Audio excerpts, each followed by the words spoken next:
Hello everyone, welcome back to Commerce Gallery. तो अपने channel पे आप लोगों के लिए मैं लेके आ रही हूँ इकोनॉमिक्स के वीडियोस क्लास 11th और 12th के। तो अभी मैंने आप लोगों को क्लास 12th के रिसेंटली वीडियोस अपलोड किए हैं जहाँ पे मैंने नेशनल इनकम को डिस्कस किया है। तो चलिए उसी सीरीज में लेके आई हूँ एक और नया टॉपिक और इम्पोर्टेंट टॉपिक जिसे हम लोग आज के वीडियोस में कंप्लीट करने वाले हैं। तो चलिए विदाउट एनी डिले स्टार्ट करते हैं आज के टॉपिक को। आज का टॉपिक जो रहने वाला है वो टॉपिक है domestic income versus national income. तो चलिए विदाउट एनी डिले हम लोग इसे स्टार्ट करते हैं। देखिए,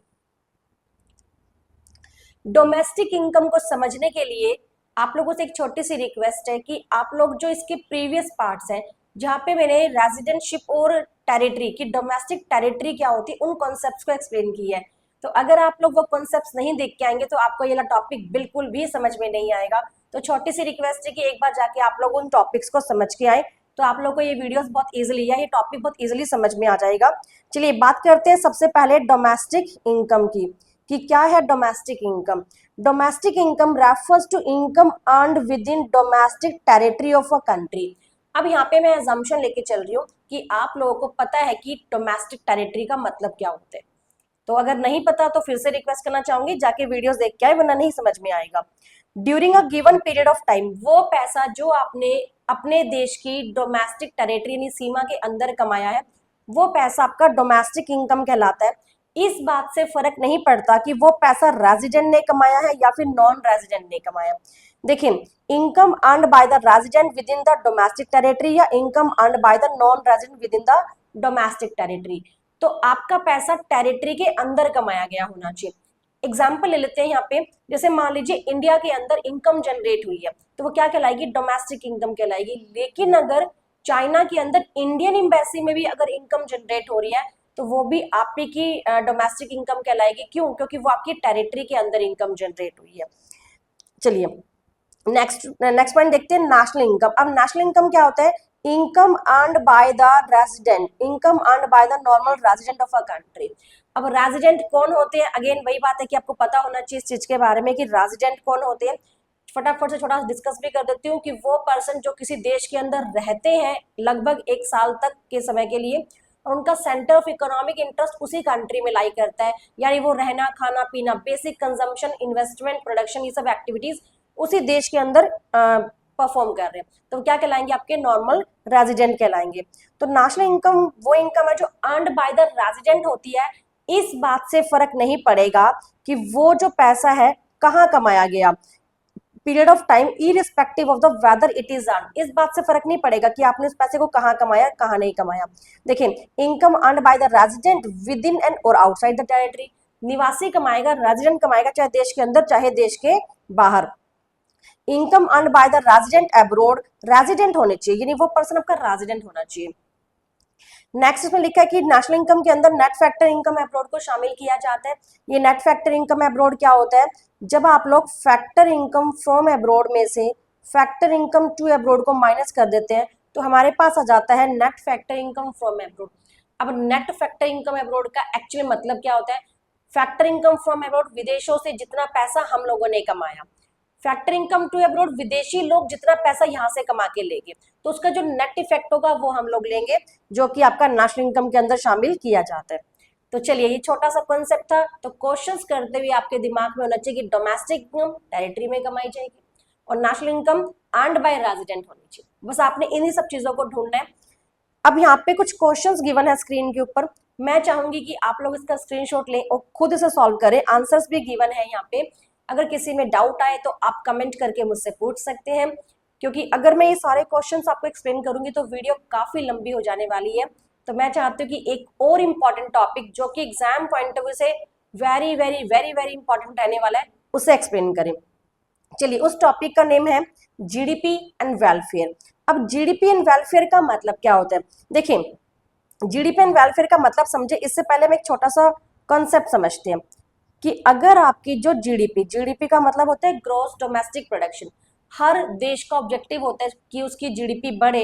जीडीपी एक सिंबल माना जाता है कि नहीं प्रोडक्शन बढ़ रहा है, देश ग्रोथ कर रहा है, इकोनॉमिक ग्रोथ हो रही है, लगातार जीडीपी का बढ़ना इकोनॉमिक ग्रोथ का इंडिकेटर होता है।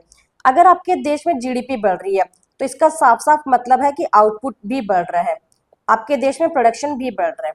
और अगर आपका आउटपुट इंक्रीज हो रहा है तो इसका सिंपल सा मतलब है कहीं ना कहीं एम्प्लॉयमेंट भी इंक्रीज हो रहा है, क्योंकि भाई अगर आप प्रोडक्शन को बढ़ाएंगे तो आपको काम करने वाले मजदूरों की भी तो जरूरत पड़ेगी, तो आपका एम्प्लॉयमेंट भी बढ़ेगा।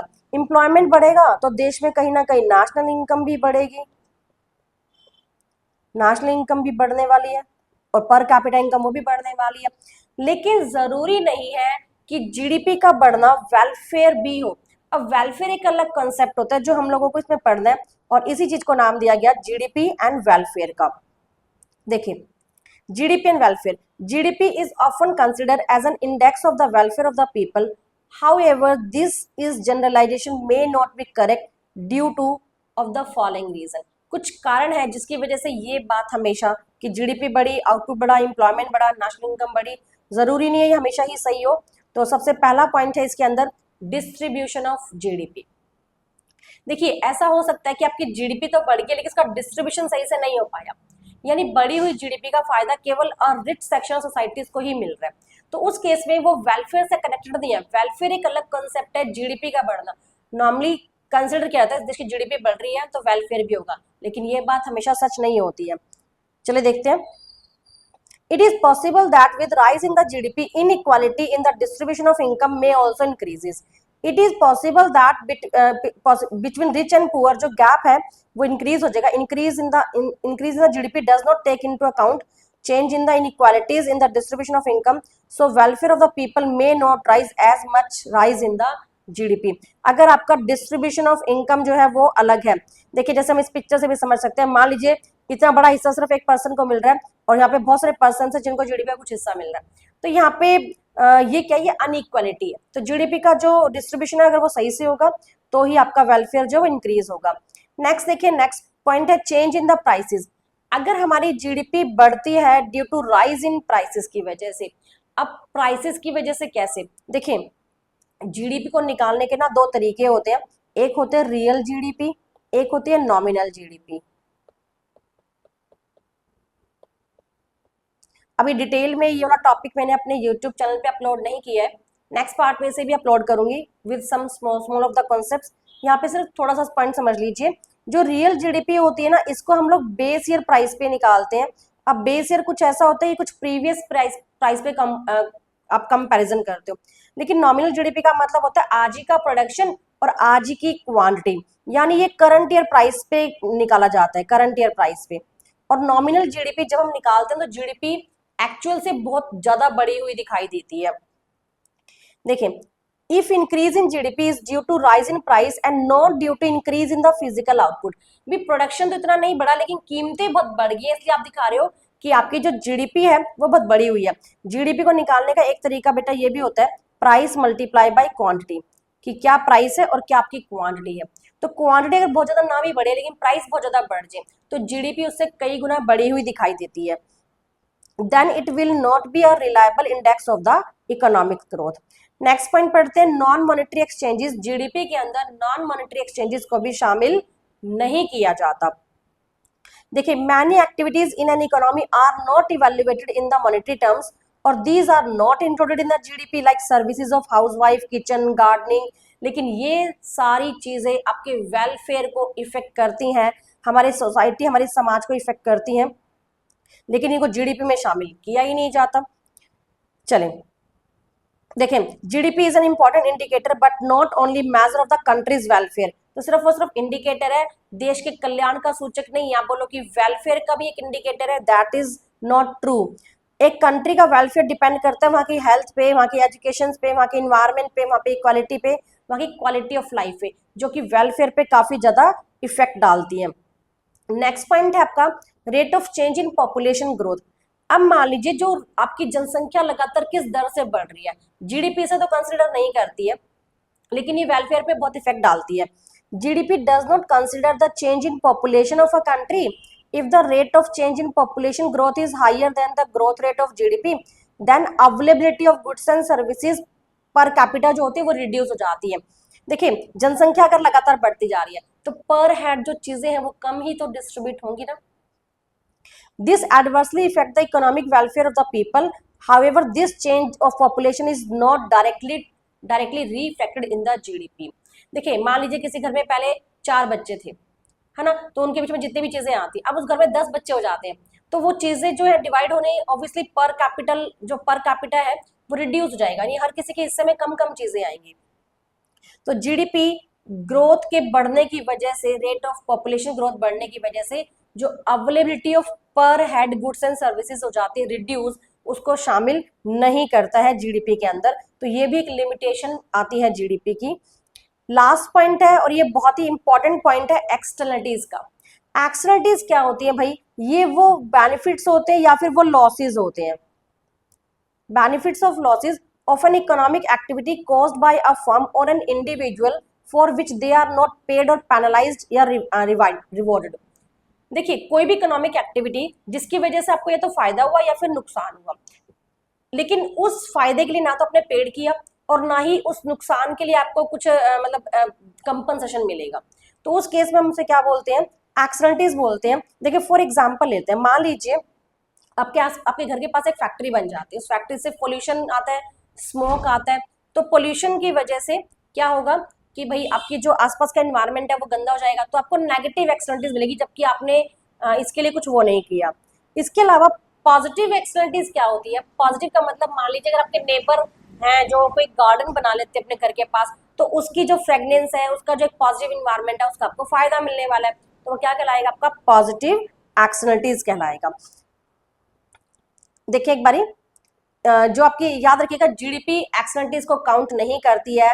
एक्सटर्नलिटीज फायदे और नुकसान होते हैं of an economic activity caused by a firm और an individual for which they are not paid और पेनलाइज्ड।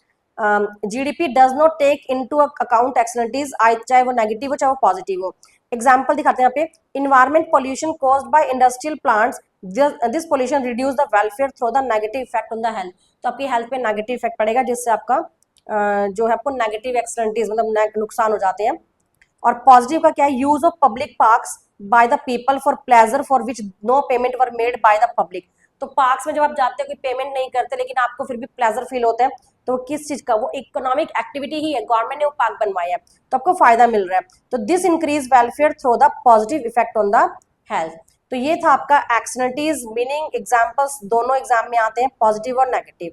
चलिए अब हम कुछ डिस्कस करेंगे इस टॉपिक से प्रीवियस ईयर के कुछ क्वेश्चंस को। चलिए पहला क्वेश्चन डिस्कस करते हैं। पहला क्वेश्चन है, sale of petrol and diesel car is rising particularly in big cities, analysis its impact on the gross domestic product and the welfare. तो क्या इसका इफेक्ट पड़ेगा वेलफेयर के ऊपर और आपके डोमेस्टिक प्रोडक्ट के ऊपर? तो आप खुद सोचिए, अगर लगातार सेल बढ़ रही है पेट्रोल एंड डीजल वाली कार्स की, तो उससे क्या इफेक्ट पड़ेगा कि आपकी जीडीपी तो बढ़ेगी, है ना, जीडीपी आपकी इंक्रीज हो जाएगी। तो देखिए हम सबसे पहले लिखेंगे impact on the GDP. Sale of petrol and diesel car increase the production of automobiles which leads to higher income, employment and investment in the economy. तो आपकी जीडीपी में ये पॉजिटिवली कंट्रीब्यूट करेगा। लेकिन अगर बात की जाए वेलफेयर की, आपको क्या लगता है कि वेलफेयर इंक्रीज होगा या नहीं? क्या गाड़ियों की सेल होने से वेलफेयर इंक्रीज होगा या नहीं? देखिए, impact on welfare, increased use of petrol and diesel car leads to air pollutions, noise pollutions and traffic congestions in the big cities, जिसकी वजह से क्या होते हैं? हेल्थ प्रॉब्लम्स होते हैं, reduce the quality of life of the people. तो आपके वेलफेयर पे पॉजिटिव इंपैक्ट नहीं पड़ेगा, ठीक है। It also increase the consumption of non renewable resources and contributes to climate change. तो लगातार ये व्हीकल्स इतने बढ़ते जा रहे हैं, इसकी वजह से क्या है? क्लाइमेट चेंज आ रहा है, पोल्यूशन हो रहा है, चाहे वो एयर पोल्यूशन हो चाहे वो नॉइस पोल्यूशन हो। तो ऑल दो जीडीपी इंक्रीज हो जाएगी, लेकिन overall welfare of the people क्या हो जाएगा? आपका डिक्रीज हो जाएगा। तो इस टाइप के क्वेश्चंस आपको एग्जाम में देखने के लिए मिलते हैं, जहां पे आपको उस सिचुएशन का क्या जीडीपी पे इम्पैक्ट पड़ेगा और क्या उसका इम्पैक्ट पड़ेगा वेलफेयर पे, वो आपको एक्सप्लेन करना पड़ता है। इसी तरीके से आप एक्सप्लेन कीजिएगा तो पूरे 4 मार्क्स या 3 मार्क्स का जो क्वेश्चन आता है, पूरे नंबर मिलेंगे आप लोगों को।